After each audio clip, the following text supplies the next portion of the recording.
Oh man, I'm such a troll. You identify as a troll. I identify as a troll. I think I just identify as a troll.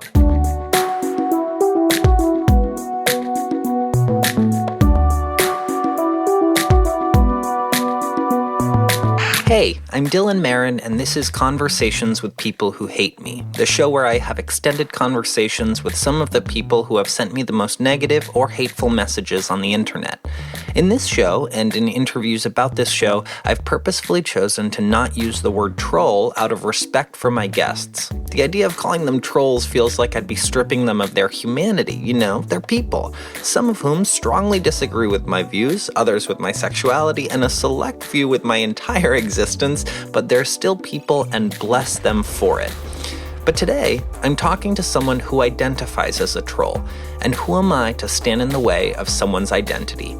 To use his terminology, he first trolled me when I made a video called Happy Heterosexual Pride Day, a satirical PSA inspired by the many who demanded that straight people should get a Pride Day if gay people get one. Here's a clip.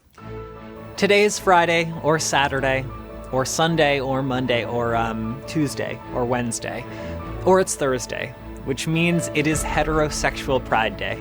Now, beneath this video, many people left comments, and one of those comments came from a man named James. He wrote, "Dude, you generalize people who are straight, and you're also condescending as fuck.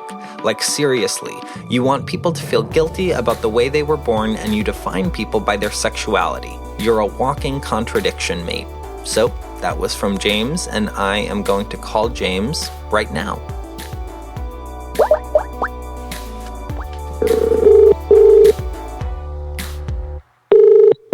Hello. Hey, is this James? Yes. Hello. This is Dylan. Yeah, this is Dylan Marron. How are you doing?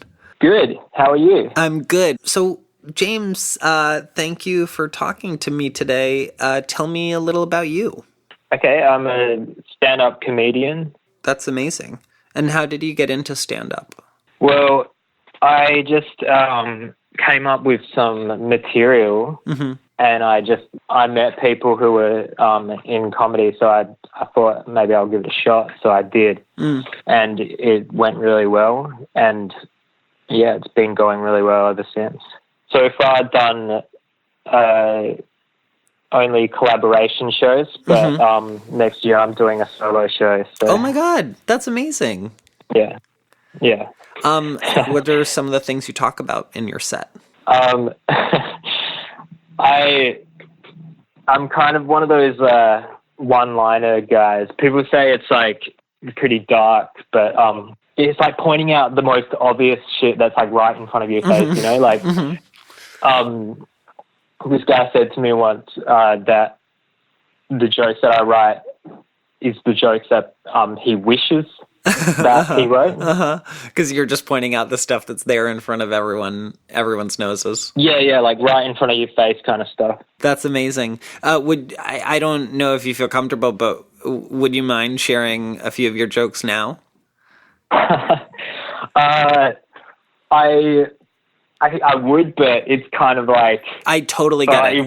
It just won't be funny. It won't be funny. I 100% get it. It's like someone introducing you at a party and being like, they're funny, and then you're like, what do I say to that, right? And now I became that awful person. It's like, oh, dance for me. So I formally apologize for doing that. No, that's all right. I guess in some way that we're similar is I'm also in the comedy community here in New York. I don't do stand-up, but and you know, you will get to your comment, but perhaps you disagree that what I do is comedy, and that is okay. I totally affirm your position. I see it as comedy, but comedy is like one of those mediums that I actually always like. So my start in comedy was doing sketch comedy. And that's how I started in college. And I got very, very nervous about even calling it comedy because Why is that? Because I was just like, you know what, whether or not it's comedy, it's like up to the audience to decide. Oh, yeah, exactly. Because I equate saying it's comedy with saying it's funny. So if I it's like if I go up to someone and like, hey, I'm funny, then I get so nervous because I'm like, well, you might not think so. Yeah. And so comedy is like the funniest name of a genre to me. Because because it could be anything, really. Exactly, and it's also totally subjective. So you could tell an audience, like, get ready for comedy coming your way, and they could hate it, and then you're like, oh, I suppose this wasn't comedy, but in fact, like, just humiliation on stage. Yeah. So I have a funny relationship with that. So it's nice to hear you kind of talk about what you do. Actually, to be honest, I watched that video that I commented on, and I did kind of laugh a little bit. Okay. I thought it was funny, like the second time watching it. Okay, but the first time you didn't. Yeah, but I was like really wasted. I can't even remember watching it, really. The first time you were wasted. So, this is a great segue. Let's get to it right now.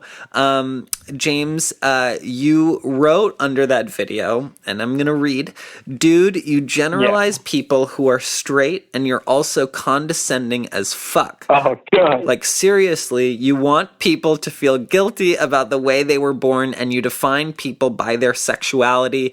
You're a walking contradiction, mate. So, James, here we are. How embarrassing. No, it's, I mean, I am not embarrassed. Look, we're having a great time on the phone. Do you feel embarrassed by that? Well, I'm not really, because I don't really get embarrassed, but I mean, like, slightly. I can see where I was coming from. I don't know. I think it must have been like, I think it was the whole combining religion with being straight, and like, I don't know, it just wasn't reality for me. Like, I mean, because I was never brought up with any religion in my family at all, and then like it kind of seemed like you were putting all this whole massive genre of people, I don't know if that's the right word, but genre of people in one box. I mean, the joke that it was based on, or the take, I suppose, is that this was a few weeks after the Orlando shooting in Florida, which coincided with Pride Month, and a lot of people were saying we should have a heterosexual Pride Month. Okay, yeah, see, I had no idea. I wasn't equating heterosexuality with religion. It's just that so often the Bible is used as the shield to, or I guess more aptly, the sword to convince people that homosexuality is a sin. So I get it. It was kind of twisting that and turning it on its head and saying Adam and Eve were the first persecuted straight people, and that's when straight culture was born. Again, I am not saying this to like change your mind so that you think it was funny, and just I'm already like breaking out into a sweat thinking that I'm potentially on the phone with someone being like, no, please, what I did was funny. That sounds like, feels so desperate to me. Or that feels like I'm giving voice to the desperation that truly lives within me. Here we are, I'm being real about it. But here, James, it's coming out with you. So I guess that's where I was coming from. Yeah, I mean, like, if I knew that there were people who actually wanted a heterosexual Pride Day, right, then I think I would have understood yeah. Because I kind of figured that the second time I watched it. I was like, oh, well, obviously. Like, James, what the fuck? But the first time I didn't get that. I didn't know that was a thing. Yeah. I didn't know there were actually people who would want a heterosexual Pride Day. It's weird. James, there are so many humans on this planet who want a heterosexual Pride Day. I mean, I think it's very similar to like white pride, right? It's people who think that gay pride is suffocating straight existence. when the irony is that gay pride actually exists because it was being suffocated by, by the refusal to acknowledge that it existed. So, you're a comedian, and I'm curious, what is your approach to comedy? And I guess what draws you to it? Well, when I was about maybe 13, I was diagnosed with Asperger's. Mm-hmm. I think people just think my way of looking at the world is funny. Huh. Like everything's literal. For anyone listening who doesn't know what Asperger's is, could you just give us a quick definition? It's kind of like on the spectrum of autism and ADD, ADHD stuff. It's on the spectrum. And and I make fun, people make fun of me all the time. What are the challenges to having Asperger's and being a comedian? Well, the challenges are it's hard to socialize. Mm-hmm. because I always think that in the comedy scene, it's a given that you're gonna drink because it's always at a bar, everyone's drinking, and for me that's a coping mechanism. Drinking. Because I'm not very good socially. Mm-hmm. So, that is the challenge. That's the challenge. It's mainly socially. Is that just to make socializing easier? Yeah. Mm-hmm. But I haven't had a drink for a long time now. I think just before you messaged me, I stopped drinking. Oh, amazing. It's been I had a couple of lapses because it's alcohol is the hardest thing to give up. Of course, before that I went through a whole decade of drinking and and amphetamine use. Uh-huh. In Adelaide, there's a massive crystal meth epidemic. Oh, really? Right now. And you were using? Yeah. But I quit that about a year ago. But I was still using other amphetamines. Mm-hmm. But then I stopped that completely, cold turkey. Oh, was that hard? It was. Alcohol is harder. Mm-hmm. And also the withdrawals from alcohol are way worse. Mm-hmm. And you would say withdrawal from alcohol is worse than crystal meth? Yeah, because when you withdraw from crystal meth, you sleep through most of the withdrawals because you're so tired. Mm-hmm. And and you just want to eat and stuff and lie in bed. Right. So that's kind of easy. And it only lasts, it doesn't even last that long. But the withdrawals from alcohol is just so much worse. Huh. It lasts longer and you can't sleep for ages. Yeah. And is this the kind of first time that you've decided to go sober? This is the second time. It's kind of one of those things where you really have to choose yourself. Mm-hmm. Because I think the first time I just wasn't ready to do it, so I didn't. But now, I'm 28. I feel like the rest of my life will be better if I quit. I just have to say I really applaud you for I don't want to say applaud you for not for kind of going sober, because maybe there are some folks listening who don't feel that they're ready to do that yet, but I just think I applaud you for kind of making a change that is pro you. Do you know what I mean? Yeah. Thanks. You said that when you first wrote this comment, you were drunk, right? Oh yeah, I was probably drunk and on drugs. Oh really? So when you enter that headspace, do you comment on videos or do you do things that you normally wouldn't do on the internet, like engage in conversations with people? Yeah. But I do that a lot anyway. I love to, comment. Oh man, I'm such a troll. You identify as a troll. Stay right there. This conversation will continue after a brief message from our sponsor. For some people, shopping can be a total pain. I am one of those people, but Bombfell is an easier way for men to get better clothes. Bombfell is an online personal styling service that helps men find the right clothes for them. And unlike other services, there are no fees to work with them, so it costs nothing to sign up.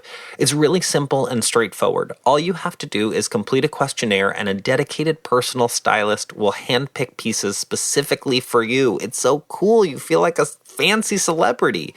Then, once you've viewed your selections, you'll have 48 hours to make any changes or even cancel altogether. You won't want to, but you could. You're in total control, and the great news is that you only pay for the clothes you keep.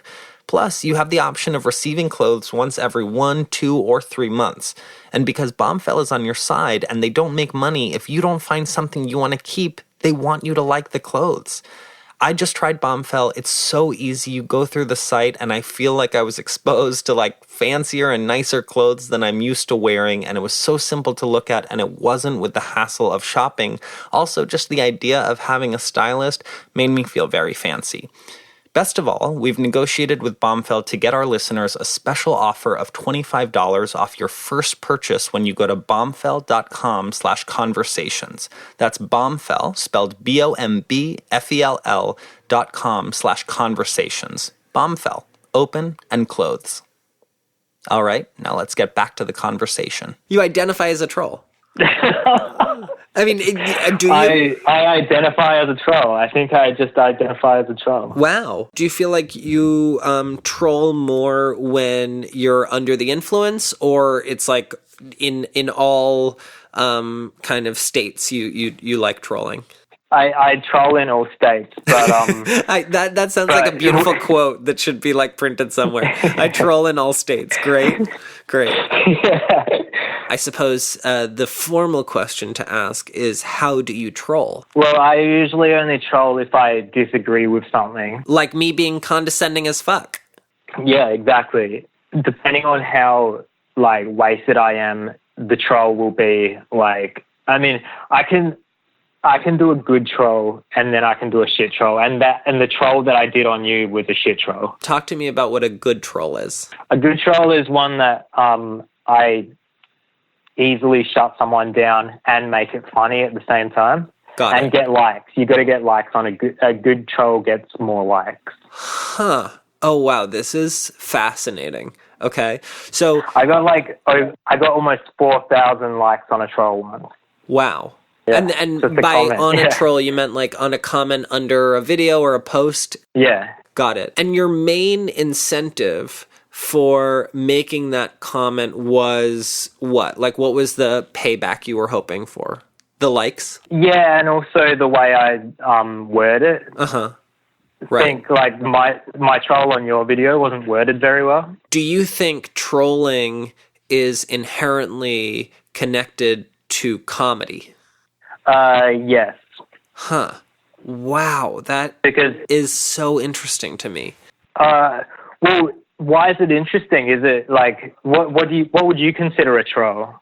I would say trolling is completely negative. Okay. Okay. What I actually think is that we're getting to something very, very interesting here, which is that it's not how I would judge trolling, but how I would judge comedy. Yeah, okay. To me, the funniest joke is something that makes you think about the world differently, and it involves more people.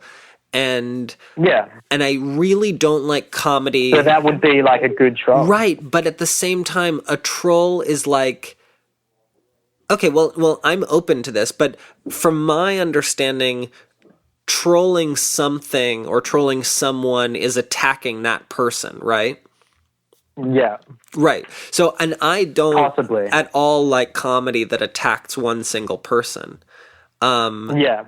And I think that's where it's really different. So, like, while I like completely applaud you as a comedian, and I think the fact that you're like I'm going to get very SJW right now, but I think it's I think it's very cool that you're doing comedy, especially when people think that people with Asperger's can't do comedy. You know, I think that's fucking heroic and awesome, and I don't mean that sarcastically. Oh, thank you. But I think it kind of feels like when you're telling me that you're trolling and you're like, I'm gonna like use your talents to make a very incisive takedown about someone or something, and you're gonna troll them.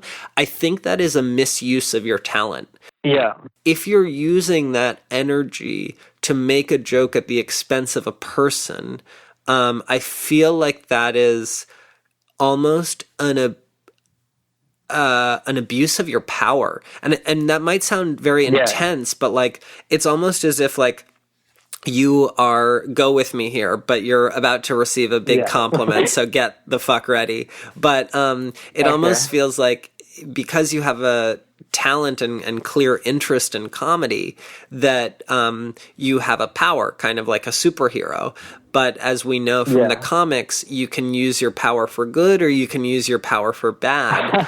And I'm sure I'm sure you use your power for good when you're doing a stand-up set. But I think if you're trolling, I feel like you're using that power for bad, because that might make you really happy to get a lot of likes, but the person who you are trolling could ruin their day. It could ruin their week. You know what I mean?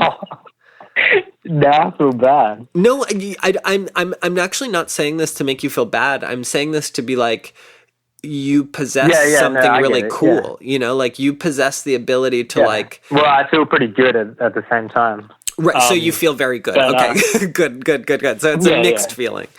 So you were saying that the troll comment you left for me was you said that was a bad troll. And do you think it's a bad troll because you didn't think it was like a good joke or incisive? I don't even think I made a joke, did I? I think like obviously like that comment, just reading it out, it sounds so fucking like ugh.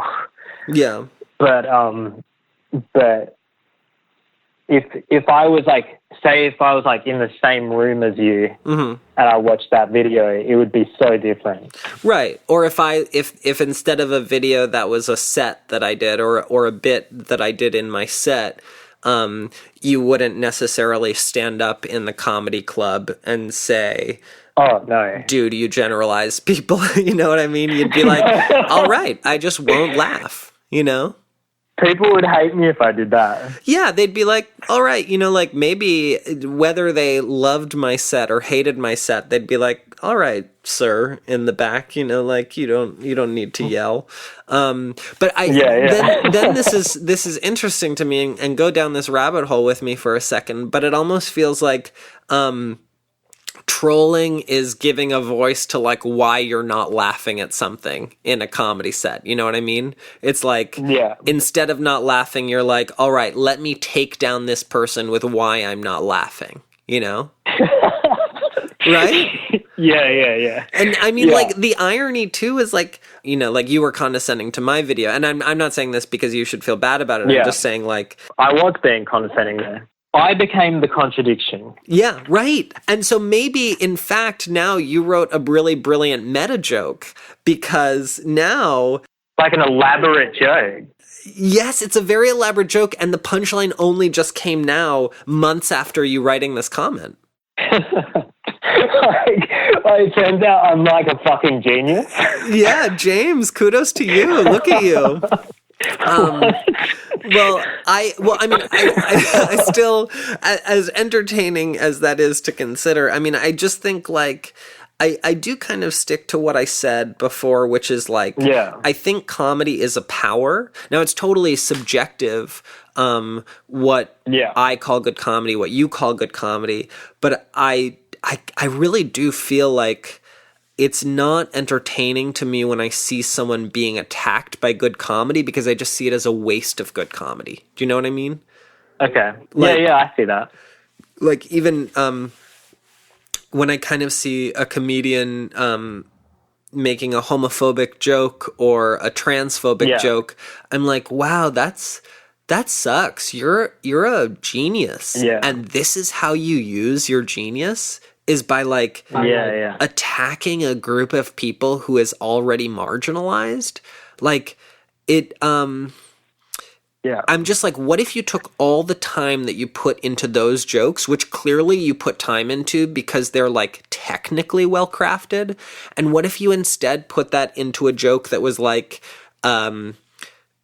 definitively punching up, which is just to say like attacking someone who is or a group of people who are more powerful than you, or like, you know, making some like acute observation of the world. Do you think, like, I was kind of thinking about this.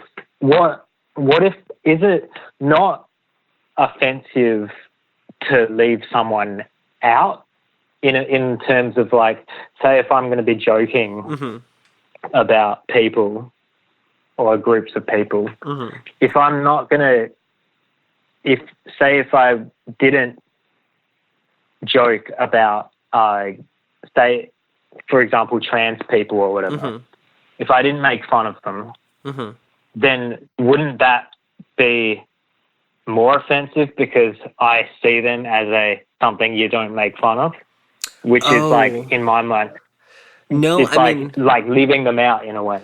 I totally disagree. I mean, I think so I think that's kind of where we might see this differently, but I think the joke should never be about trans people. The joke can be about, if the topic is trans identity, then there are so many different directions you could go with the joke. You could make fun of like transphobia. I think like like one of the best jokes, I think it was like from the 90s even, and this was when trans identity wasn't really even being talked about, and the big thing was like gay people. Like I see that Chris Rock joke of saying, I want gay people to be married so that they can be just as miserable as the rest of us, is like the perfect kind of way to make a joke when you're not part of a community, but you're kind of joking about a topic, because it wasn't at the expense of gay people. People always say we can't have gay marriage because marriage is a sacred institution that happens in the church. It's sacred. No, it's not. Marriage ain't sacred. Not in America. Not in a country that watches Who Wants to Marry a Millionaire and The Bachelor and The Bachelorette. Shit, gay people got a right to be as miserable as everybody else. Yeah, because it's the punchline. The punchline is making fun of married people, not gay people. So I have a challenge for you, which is like, it's so cool to hear how much you think about comedy and how much it means to you, and how much, you know, effort and energy you put into a joke as stand-ups do. I say like kind of figure out a way to even leave a troll comment that like is a great joke, but that isn't at the expense of anyone. You know, like I've seen many comments that like don't make anyone feel bad, but are like really great observations about the world. You know what I mean? Yeah.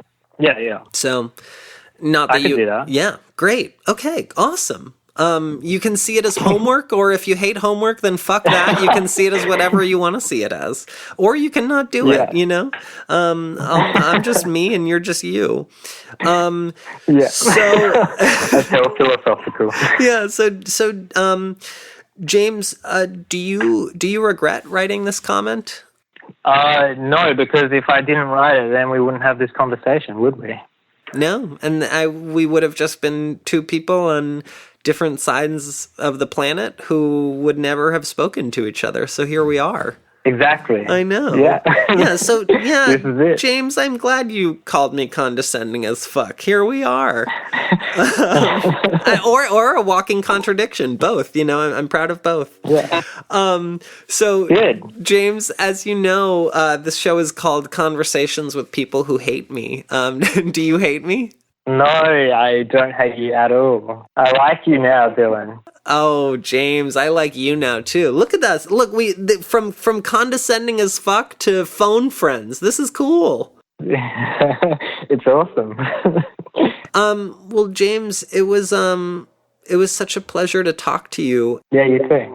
If you start working on some new material and you write that joke that kind of doesn't attack a single person, I'd love to hear it if you want to share it with me. Absolutely. Okay, well, cool. James, it was a real pleasure to talk to you, and I'll see you on the internet, okay? Okay, see you later. All right, bye, James. Conversations with People Who Hate Me is a production of Night Vale Presents. Christy Gressman is the executive producer, Vincent Cascione is the sound engineer and mixer, Alan Rahimic is the production manager, the theme song is These Dark Times by Caged Animals, the logo was designed by Rob Wilson, and this podcast was created, produced, and hosted by me, Dylan Marron.